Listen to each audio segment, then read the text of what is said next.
বাংলাদেশে হিন্দুদের অস্তিত্ব রক্ষার যে লড়াই চলছে তার প্রধান মুখ চিন্ময় কৃষ্ণ প্রভু, তাকে মৌলবাদী ডক্টর ইউনূসের সরকার একটু আগে গ্রেপ্তার করেছে। বাংলাদেশে গ্রেপ্তারকৃত বাংলাদেশ সম্মিলিত সনাতনী জাগরণ জোটের মুখপাত্র ও ইসকন নেতা চিন্ময় কৃষ্ণদাস ব্রহ্মচারীর মুক্তি দাবি করেছে পশ্চিমবঙ্গ বিজেপি। তাকে মুক্তি না দিলে বাংলাদেশ সীমান্ত সনাতনীরা অবরোধ করবে বলেও হুমকি দিয়েছেন রাজ্যটির বিরোধী দল নেতা শুভেন্দু অধিকারী। একই সঙ্গে কলকাতার ডেপুটি হাইকমিশনের সামনে বিক্ষোভেরও হুমকি দিয়েছেন তিনি।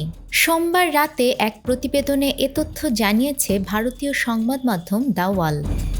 এদিন রাতে বাংলাদেশে ইসকনের সনাতনী নেতা চিন্ময় কৃষ্ণ দাসের গ্রেপ্তার নিয়ে উদ্বেগ প্রকাশ করেছে বিজেপি নেতা শুভেন্দু অধিকারী। তিনি সাংবাদিকদের বলেন, আমরা এ খবরে অত্যন্ত বিচলিত এবং চিন্তিত। চিন্ময় কৃষ্ণ দাস প্রভুকে ডক্টর ইউনূসের সরকার একটু আগে গ্রেপ্তার করেছে। আমরা তার নিঃশর্ত মুক্তি দাবি করছি। রাজ্যটির বিরোধী দল নেতা হুঁশিয়ারি দিয়ে বলেন, চিন্ময়কে মুক্তি না দিলে বাংলাদেশ ডেপুটি হাইকমিশনে বিক্ষোভ হবে এবং বাংলাদেশের সীমান্ত সনাতনীরা অবরোধ করবে। পশ্চিমবঙ্গ দিয়ে বাংলাদেশে আমরা কোনো পরিষেবা যেতে দেব না। বাংলাদেশ সনাতন জাগরণ মঞ্চ গত 25 অক্টোবর চট্টগ্রামে সমাবেশ করে। চিন্ময় কৃষ্ণ দাস এই মঞ্চের মুখপাত্র। এই সমাবেশের পরপরই চিন্ময় কৃষ্ণ দাসের বিরুদ্ধে জাতীয় পতাকা অবমাননার অভিযোগ ওঠে।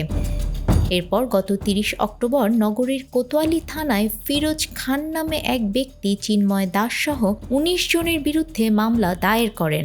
বাংলাদেশের জাতীয় পতাকা অবমাননা করার অভিযোগে রাষ্ট্রদ্রোহ আইনে এই মামলা করা হয়। এ ঘটনার আগেই দুজনকে গ্রেপ্তার করেছে আইন শৃঙ্খলা বাহিনী। তাদের নাম রাজেশ চৌধুরী ও হৃদয় দাস।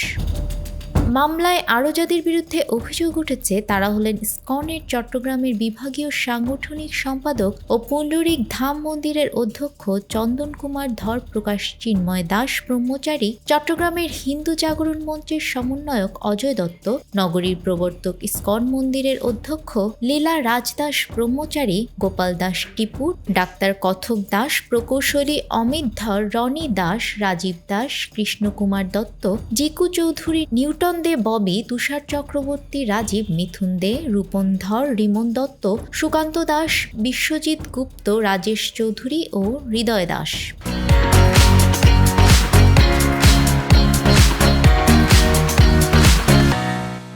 সম্প্রতি বাংলাদেশ সনাতন জাগরণ মঞ্চ এবং বাংলাদেশ সম্মিলিত সংখ্যালঘু জোট নামে দুটি সংগঠন বাংলাদেশ সম্মিলিত সনাতনী জাগরণ জোটের ব্যানারে কর্মসূচি পালন শুরু করে। নতুন এই জোটের মুখপাত্র করা হয় চিন্ময় কৃষ্ণ দাসকে। সম্প্রতি চিন্ময় কৃষ্ণ দাসকে বহিষ্কার করেছে ইসকন। নিউজ ডেস্ক, আমাদের সময়।